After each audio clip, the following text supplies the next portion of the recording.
오늘 국민의힘 혁신위원이 돼서 돌아오신 오신환 전 의원님, 이제부터 위원님이라고 부르겠습니다.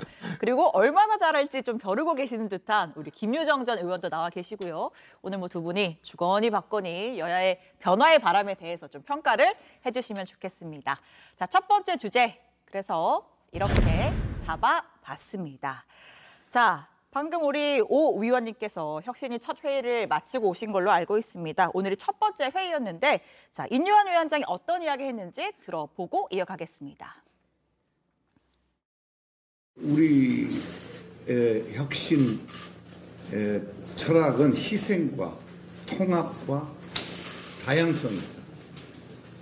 국민 눈높이에 내려가서 이 혁신은 국민의 목소리를 듣고 확실히 그것이 반영이 되도록 하는 게 혁신이라고 생각합니다. 자, 혁신의 키워드로 희생과 통합 그리고 다양성을 꼽았고요. 자, 오늘 이 혁신의 회의실이 꽉 찼습니다. 이제 위원들이 12명이 되다 보니까 또 한마디씩 또 이런저런 이야기도 나누셨을 거고, 지금 혁신위원 이제 명단들이 나가고 있는데, 일단 절반이 80년대생 젊은 층이고 또 7분은 여성이고, 이런 특징들을 보이고 있습니다. 자, 그래서 오늘 첫 회의부터 굉장히 좀 수위가 있는, 어떻게 보면 첫 번째 1호 안건이 나왔어요. 이준석 전 대표와 뭐 홍준표 시장, 김재원 의원처럼 당의 징계를 받고 있는 사람들을 통합 차원에서 대사면하겠다. 이런 이야기들이 굉장히 중점적으로 논의가 된 겁니까? 예, 뭐 다양한 의견들이 있었고요. 네. 일단은 저는 첫 회의를 통해서 굉장히 좀 희망적인 느낌들을 받았습니다. 특히 예. 외부 의원들이 인식하고 있는 부분들이 오히려 당내 구성원들보다 더 정확한 지적들을 많이 해줬고요. 예. 그 메시지들이 어떻게 실천될 것인가까지에 대한 고민들을 진지하게 나눈 회의였다고 보고요. 일단은 첫 번째 저희가 다룬 내용들은 어쨌든 총선의 승리를 위해서, 그렇다면 우리가 당내 통합을 이뤄내야 되고 그 이후에 결과적으로 국민 통합까지 가야 되는 그런 과정들이 있는데, 결과적으로 우리가 내부에서 총질하고 싸움만 할 것이 아니라 그리고 최대 통합들을 통해서 대혁신의 과정들로 가야 되는 것이 우리의 과제다라는 것에 컨센서스가 모여진 측면이 있어서 네. 뭐 어떤 특정인을 염두에 둔 것이 아니라 어쨌든 당내 그동안의 징계를 받은 여러 가지 인사들에 대해서 조금 대사면을 통해서 우리가 대통합을 이뤄가자라는 의견들이 모아진 그런 회의였습니다. 예. 제가 들어보니까 뭐 인유한 위원장이 이준석 전 대표 만날 수 있다, 이런 이야기도 좀 하신 것 같고, 다만 이제 이준석 대표의 반응이 또 바로 나왔단 말이죠.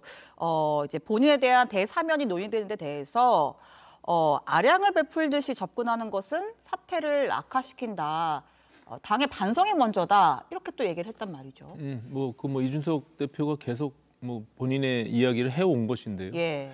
어쨌든 저희는 그것이 이준석 대표 특정인을 염두에 둔 것은 아니고, 예. 어쨌든 전체적인 우리가 아까 말씀드린 좀 확장적인 대통합을 이뤄 나가기 위해서 기존의 어떤 징계들을 대통령께서 사면에 대한 가장 큰 메시지가 국민 통합 아닙니까? 예. 마찬가지로 당내에서도 그런 조치들을 선제적으로 취하고, 우리가 그동안 국민들과 어찌 보면은 공감 능력이 좀 결여돼 있었던 부분들을 좀 회복하자. 그래서 네. 소통의 폭을 좀 우리가 광폭 행보를 할 필요가 있고, 그동안 너무나 거리감이 있었던 민생 정치에 대한 부분들, 네. 이런 것들을 좀 회복하는 것이 우리가 나아갈 방향이 아닌가, 이런 논의가 있었습니다. 예. 알겠습니다. 자, 김 의원님은 여당의 혁신 움직임 어떻게 좀 보고 계십니까? 저는 한마디로 정리하면 라는 말로 표현할 수 있어요. 그러니까 요? 인유한 위원장, 혁신위원장이 딱 임명이 됐을 때 이랬거든요. 예. 무슨 변화의 조짐이 보이려는 건가? 그런데 어제 혁신위원들이, 오신환 의원이 계십니다. 죄송합니다마는 그냥 이 정도로 된 겁니다. 그래서 이미 날 샌 거 아닌가, 그런 느낌 받았는데요. 이유는 몇 가지가 있습니다. 예. 첫째는 소위 비윤계라고 하는, 지금 당내 통합을 지향하면서 뭐 이준석 대표 징계 해제 이런 얘기도 뭐 건의를 한다고 합니다만은, 이준석 대표가 바랬던 거는 뭐 본인에 대한 징계 여부를 떠나서 네. 대통령의 변화, 김기현 대표 책임지고 물러나라 이런 내용들이었거든요. 그게 유승민 전 대표도 마찬가지였고. 근데 이제 그런 거 얘기 없이 마치 본인 공천에 목매어서 징계해주고 내가 선거 나갈 수 있도록 너 해줄게라는 취지로 들리잖아요. 근데 이준석 전 대표가 바랬던 거는 이제 그런 모습은 아니었죠. 그런 점에서 비윤계가 그 12명이나 되는 혁신위원회에 들어가지 못한 거는 안타까운 일이다 생각하고요. 그리고 두 번째 눈에 띄는 한 사람 때문입니다. 박성중 의원 때문인데요. 예. 유일하게 현역 의원으로 재선 의원이 들어갔는데 이분이 어떤 분입니까? 비판하는 언론에 대해서 비판하는 야당에 대해서 모두 다 가짜 뉴스라고 하고 분기탱천했던 분이거든요. 그런 분이 오히려 혁신의 대상처럼 보이는 유일한 현역 의원이 이 혁신위에 들어갔다는 거는 이게 시사하는 바가 굉장히 크죠. 이게 제대로 갈 수 있겠느냐. 청년도 많이 들어가고 여성도 많이 들어가서 뭔가 변화를 깨우려고 노력하는 모습은 가시적으로 보이지만 실제로 내용을 깊이 들어가서 보면 이게 과연 제대로 되겠느냐라는 것이고요. 당과 대통령실 간의 수직적인 관계가 청산되지 않는 한은 그리고 근본적인 대통령의 변화 없이는 혁신위는 말짱 꽝이다. 이런 생각이 들고요. 그래서 인요한 위원장이 쓴소리 많이 하시겠다고 하는데 멀리 가실 거 없어요. 이제 주말에 있을 이태원 참사 일주기 추도식 개인 자격으로 가신다고 하는데 네. 대통령 모시고 가야죠. 이거부터 첫걸음 아닙니까? 그리고 야당 대표 만나셔야 합니다. 이게 쓴소리죠. 그 얘기를 멀리 가서 언제쯤 가서 2달밖에 기한이 안 되는 혁신위 활동 가운데 뭐 크리스마스 선물로 할 겁니까?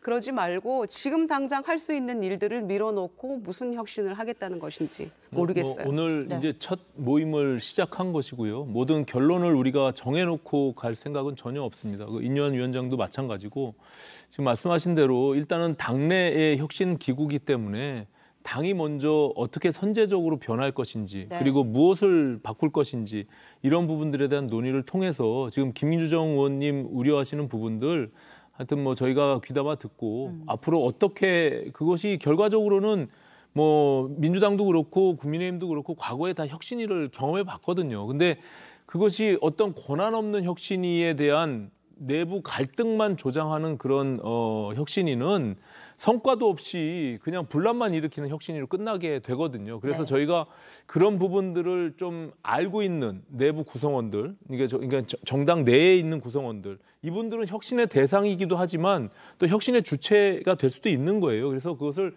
우리 굳이 그것을 나눌 필요는 없다라는 측면이 있고요. 말씀하신 대로 저희가 그동안 조금 다소 오만했던 측면들이 있습니다. 강서 보궐선거가 그것을 국민들이 저희에게 일깨워준 바라고 생각하고 일단 그 부분에 대한 반성 우리가 그 전제로 혁신위가 만들어진 것이고요.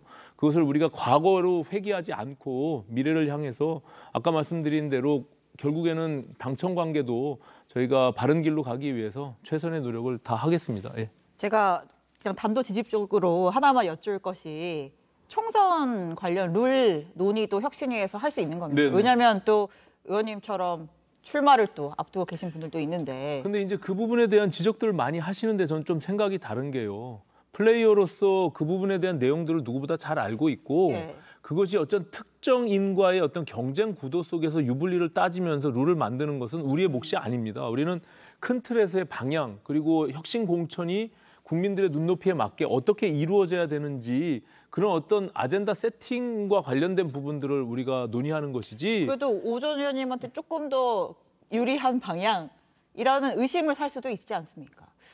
모르겠습니다. 뭐 네. 저는 그런 부분들에 대해서 전혀 생각해 본 바는 없지만 어쨌든 우리 당이 전체적으로 어떤 공천이 이루어져야 국민들의 눈높이에 맞을 것인지 그리고 그것을 통해서 우리가 승리로 갈 것인지에 대한 부분들을 염두에 두고 논의가 될 것이고요.